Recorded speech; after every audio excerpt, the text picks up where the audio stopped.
1650ನೇ ಇಸ್ವಿಯ ಆಸ್ಪಾಸು ದಿಲ್ಲಿಯಲ್ಲಿ ಔರಂಗಜೇಬ್ ಆಡಳಿತ ಮಾಡ್ತಾ ಇರ್ತಾನೆ. ಅತ್ಯಂತ ಮತಾಂಧ. ಇಡೀ ದೇಶವನ್ನು ಎಲ್ಲರೂ ಪೂರ್ತಿ ಇಸ್ಲಾಮಿಗೆ ಮತಾಂತರ ಆಗಬೇಕು, ಎಲ್ಲ ಕಡೆಗಳಲ್ಲಿ ಕುರಾನ್ ಓದೋರೇ ಆಗಬೇಕು, ಯಾರೊಬ್ಬ ಕಾಫಿರನ್ನು ಉಳಿಸಬಾರದು ಅಂಥೇಳಿ ಆರ್ಡರ್ ಮಾಡಿಬಿಟ್ಟಿರ್ತಾನೆ. ಕಾಶ್ಮೀರದಲ್ಲಿ ಪ್ರತಿನಿತ್ಯ 1,000 ಜನರನ್ನ ಮತಾಂತರವನ್ನು ಮಾಡ್ತಾ ಇರ್ತಾನೆ. ಅವನ ಶಿಷ್ಯಂದ್ರು ಇರ್ತಾರೆ ಅಲ್ಲಿ. ಪ್ರತಿನಿತ್ಯ 1,000 ಜನ ಕಾಶ್ಮೀರಿ ಪಂಡಿತರು ಓಡಿ ಪಂಜಾಬಿಗೆ ಬರ್ತಾರೆ. ಪಂಜಾಬ್ನಲ್ಲಿ ಆಗ ಗುರು ತೇಗ್ ಬಹದ್ದೂರ್ 9ನೇ ಗುರುವಾಗಿರ್ತಾರೆ. ಸಿಖ್ ಪರಂಪರೆಯ 9ನೇ ಗುರು. ಗುರು ನಾನಕ್ ದೇವ್ಜಿ, ಗುರು ಅಂಗದ್ ದೇವ್ಜಿ, ಗುರು ಅಮರದಾಸ್ ಜಿ, ಗುರು ರಾಮದಾಸ್ ಜಿ, ಗುರು ಅರ್ಜುನ್ ದೇವ್ಜಿ, ಗುರು ಹರಗೋವಿಂದ್ ಜಿ, ಗುರು ಹರಿರಾಯ್ ಜಿ, ಗುರು ಹರಿಕೃಷ್ಣ ಜಿ, ಗುರು ತೇಗ್ ಬಹದ್ದೂರ್ ಜಿ. 9ನೇ ಗುರು ಸಿಖ್ ಪಂಥದ ಗುರು ಆಗಿರ್ತಾರೆ. ಆ ಗುರುಗಳು ಒಬ್ಬರೇ ನಮಗೆ ಶರಣು, ಅವರೊಬ್ಬರೇ ನಮಗೆ ಕಾಪಾಡಲಿಕ್ಕೆ ಸಾಧ್ಯ ಇರುವಂಥದ್ದು ಅಂಥೇಳಿ ಅಲ್ಲೇ ಪಂಡಿತರು ಓಡಿಬಂದು ಗುರುಗಳನ್ನು ಕೇಳ್ಕೊಳ್ತಾರೆ. ಗುರು ತೇಗ್ ಬಹದ್ದೂರು ನಿಧಾನವಾಗಿ ಶಾಂತ ಮನಸ್ಸಿನಿಂದ ಕೇಳಿಸ್ಕೊಂಡು ಹೇಳ್ತಾರೆ, ಹೋಗಿ ಸುಮ್ಮನೆ ಬಡಪಾಯಿ ಸಾಮಾನ್ಯ ಹಿಂದೂ ಪಂಡಿತರನ್ನ ಯಾಕೆ ಕೊಲ್ತಾ ಇದ್ದೀರಿ, ಯಾಕೆ ಬರೀ ಮತಾಂತರ ಆಗಿ ಅಂತ ಅವ್ರನ್ನ ಯಾಕೆ ಪೀಡಿಸ್ತೀರಿ, ಒಂದು ಸಲ ಗುರುಗಳನ್ನು ನೀವು ಇಸ್ಲಾಮಿಗೆ ಮತಾಂತರ ಮಾಡಿಬಿಟ್ರೆ ಸಾಕು, ನಾವೆಲ್ಲರೂ ಆಗ್ತೀವಿ ಅಂತ ಹೇಳಿ ಅಂಥೇಳಿ ಆ ಬಂದಿರುವಂತಹ ಪಂಡಿತರಿಗೆ ಹೇಳಿ ಕಳಿಸ್ತಾನೆ. ಖುಷಿಯಾಗತ್ತೆ. ಆ ಔರಂಗಜೇಬನ ಕಟುಕ ಮಂತ್ರಿಗಳು ಬರ್ತಾರೆ, ಗುರು ತೇಗ್ ಬಹದ್ದೂರನ್ನ ಹಿಡ್ಕೊಂಡು ಹೋಗ್ತಾರೆ. ಇವನೊಬ್ಬ ಮತಾಂತರ ಆದರೆ ಸಾಕು ತಾನೆ, ಉಳಿದವ್ರನ್ನೆಲ್ಲ ಯಾಕೆ ಪಾಪ ಸುಮ್ಮನೆ ಪೀಡಿಸೋದು ಮಾಡೋದು ಅಂಥೇಳಿ ಗುರು ತೇಗ್ ಬಹದ್ದೂರನ್ನ ಹಿಡ್ಕೊಂಡು ಹೋಗ್ತಾರೆ. 1675ನೇ ಇಸ್ವಿ. ಆಗ ಗೊತ್ತಾಗತ್ತೆ ಗುರು ತೇಗ್ ಬಹದ್ದೂರಿಗೆ ತಾವಿನ್ನು ಜಾಸ್ತಿ ದಿವಸ ಬದುಕಲ್ಲ. ಯಾಕೆಂದರೆ ಕಟುಕರ ಕೈಯಲ್ಲಿ ಸಿಕ್ಕಿಬಿದ್ದಾಗ ನಾವು ಜಾಸ್ತಿ ದಿವಸ ಉಳಿತೀವಿ ಅಂತ ಆಸೆ ಇಟ್ಕೊಳ್ಳಿಕ್ಕಾಗಲ್ಲ.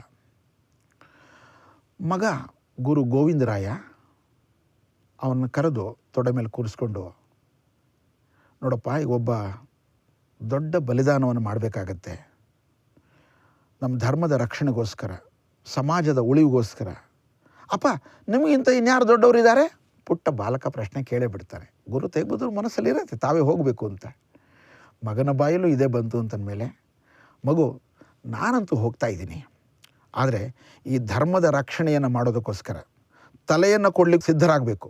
ಆ ರೀತಿ ಇರತಕ್ಕಂಥ ನೀನೊಂದು ಸೈನ್ಯವನ್ನು ಕಟ್ಟಬೇಕು. ಆ ಒಂದು ತಲವಾರ್ ಶಕ್ತಿಯ ಪ್ರತೀಕವನ್ನು ನಾವು ತೋರಿಸ್ಬೇಕು, ಕ್ಷಾತ್ರ ತೇಜವನ್ನು ನಾವು ತೋರಿಸ್ಬೇಕು. ಅದನ್ನು ಮಾತ್ರ ಮರಿಬೇಡ, ನಾನು ಹೊರಡ್ತಾ ಇದ್ದೀನಿ ಅಂಥೇಳಿ ಗುರು ತೇಗ್ ಬಹದ್ದೂರರು ಹೊರಟೇ ಬಿಡ್ತಾರೆ.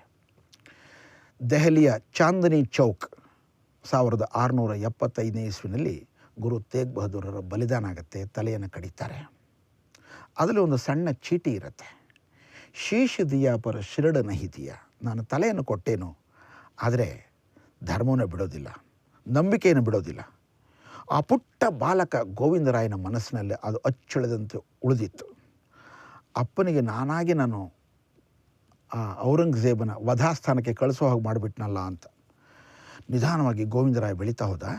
ಬೆಳೀತಾ ಬೆಳೀತಾ ಅವನಿಗನ್ನಿಸ್ತು, ತಂದೆಯ ಮಾತು ನೆನಪಿತ್ತು, ಈ ಸಮಾಜದಲ್ಲಿ ಕ್ರೌರ್ಯವನ್ನು, ಇಸ್ಲಾಮಿ ಪಾಶವೀತೆಯನ್ನು ನಾವು ಮಟ್ಟ ಹಾಕದೆ ಹೋದರೆ, ನಾವು ನಿಜವಾಗಿರ್ತಕ್ಕಂಥ ಸಿಂಹಗಳಾಗದೆ ಹೋದರೆ ಈ ಸಮಾಜಕ್ಕೆ ಉಳುಗಾಲ ಇಲ್ಲ, ಧರ್ಮವನ್ನು ಉಳಿಸ್ಲಿಕ್ಕೆ ಆಗೋದಿಲ್ಲ. ಏನು ಮಾಡೋಣ ಹಾಗಾದರೆ? ಸತ್ತ ಸಮಾಜಕ್ಕೆ ನಾವು ಕೇವಲ ಉಪದೇಶವನ್ನು ಕೊಟ್ಟರೆ ಸಾಧ್ಯ ಆಗೋದಿಲ್ಲ, ತಯಾರಿಯನ್ನು ನಾವು ಅದೇ ರೀತಿಯಲ್ಲಿ ಮಾಡಬೇಕು ಅಂಥೇಳಿ 1699ನೇ ಇಸ್ವಿ 5 ತಖ್ತ್, ಪಂಚ ತಖ್ತ್ಗಳಲ್ಲಿ ಒಂದಾಗಿರ್ತಕ್ಕಂಥ ಆನಂದ್ಪುರ ಸಾಹಿಬ್ ಪಂಜಾಬ್ನಲ್ಲಿದೆ. ಅಲ್ಲಿ ವೈಶಾಖಿ ದಿನ ಏಪ್ರಿಲ್ 13ನೇ ತಾರೀಕು ತಮ್ಮ ಮನಸ್ಸಲ್ಲಿರ್ತಕ್ಕಂಥ ಒಂದು ವಿಶೇಷ ಯೋಜನೆಯನ್ನು ಅವತ್ತು ಎಲ್ಲ ಕಡೆಗಳಲ್ಲಿ ಸಾವಿರಾರು ಭಕ್ತರು ಬಂದಿರ್ತಾರೆ.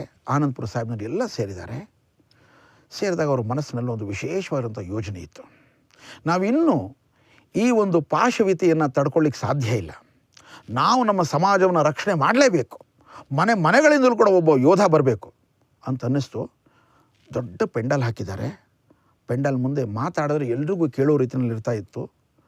ತಕ್ಷಣ ಹೋಗಿ ಅವರು ಗುರುಗಳು ಬರ್ತಾ ಇದ್ದಾರೆ, ಯಾಕೆಂದರೆ ದಶಮಿ ಪಾತ್ಶಾ 10ನೇ ಗುರು ಬರ್ತಾ ಅಂದ್ಕೊಳ್ಳಿ, ಎಲ್ಲರೂ ಸೈಲೆಂಟ್ ಆಗ್ತಾರೆ.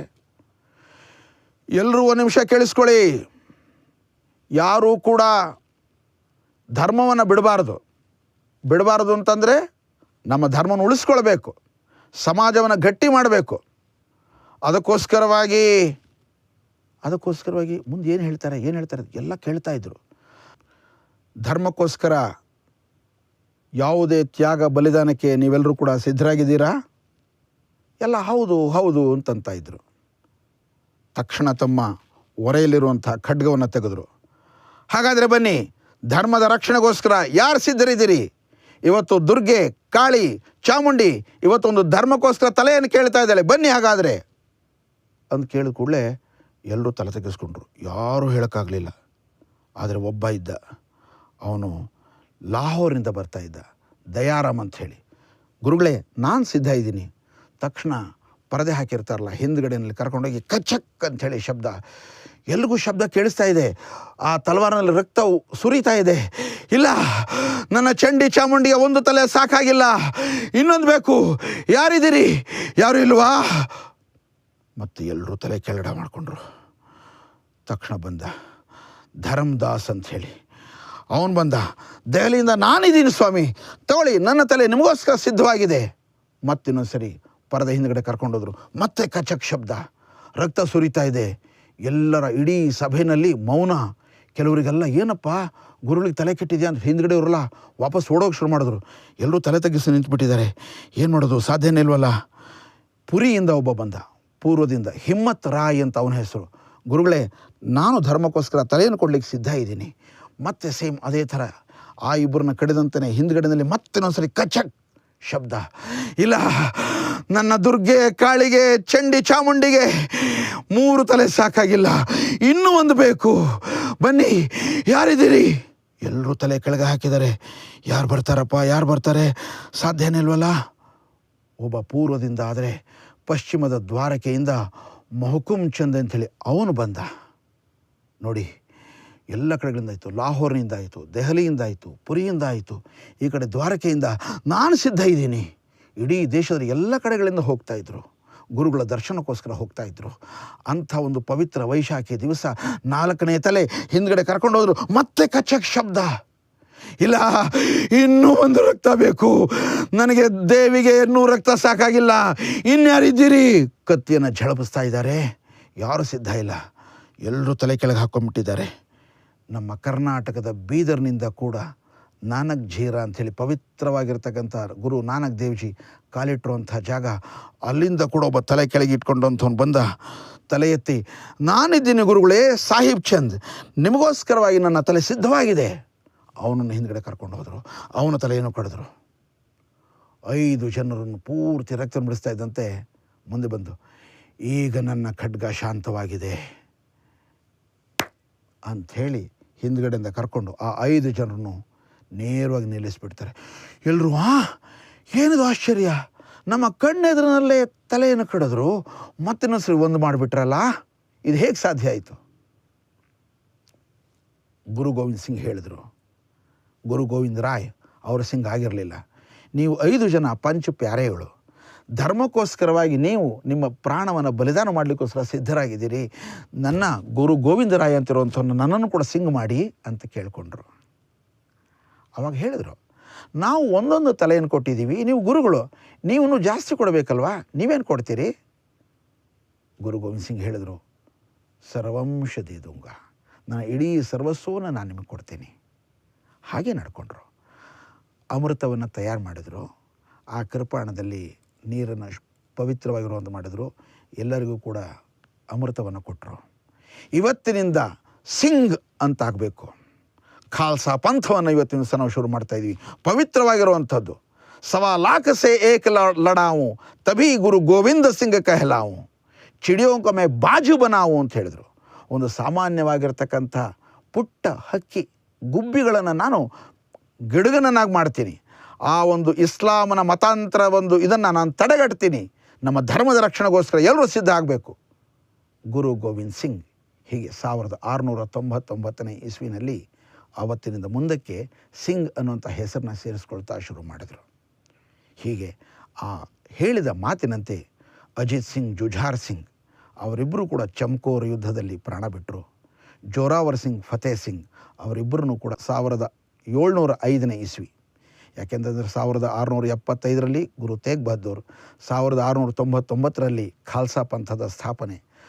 ಅದೇ ವರ್ಷದ ನಂತರದಲ್ಲಿ 1705ನೇ ಇಸ್ವಿನಲ್ಲಿ ಅಷ್ಟೊತ್ತಿಗೆ ಆ ಪುಟ್ಟ ಮಗು ಕೂಡ 6 ವರ್ಷದವನಾಗಿದ್ದ. ಅವರಿಬ್ಬರು ಯುದ್ಧದಲ್ಲಿ ಸತ್ತರೆ ಚಿಕ್ಕವರಿಬ್ಬರನ್ನು ಕೂಡ ಜಿಂದಾ ಚುನಾಗಯ, ಅವರಿಬ್ಬರನ್ನು ಜೀವಂತವಾಗಿ ಸಮಾಧಿಯನ್ನು ಮಾಡಿಬಿಟ್ರು. ಹೀಗೆ ಗುರು ಗೋವಿಂದ ಸಿಂಘರ ನಂತರದಲ್ಲಿ ಗುರು ಗ್ರಂಥ್ ಸಾಹೇಬ್ ಇವತ್ತು ಸಿಖ್ ಪಂಥದ ಗುರುವಾಗಿದೆ, ಪವಿತ್ರ ಗ್ರಂಥವಾಗಿದೆ. ನಾವೆಲ್ಲರೂ ಕೂಡ ಆ ಒಂದು ಪವಿತ್ರ ಗ್ರಂಥಕ್ಕೆ ನಾವು ನಮನಗಳನ್ನು ಸಲ್ಲಿಸೋಣ, ಆ ವೀರ ಬಾಲಕರನ್ನ ನೆನಪು ಮಾಡಿಕೊಳ್ಳೋಣ. ದೇಶದ, ಧರ್ಮದ, ಸಂಸ್ಕೃತಿಯ, ಸಮಾಜದ ರಕ್ಷಣೆಗೋಸ್ಕರ ಯಾವ ಪಂಥ ಇದೆಯೋ ನಾವು ಯಾವಾಗಲೂ ಕೂಡ ಅವರಿಗೆ ಋಣಿಯಾಗಿರೋಣ.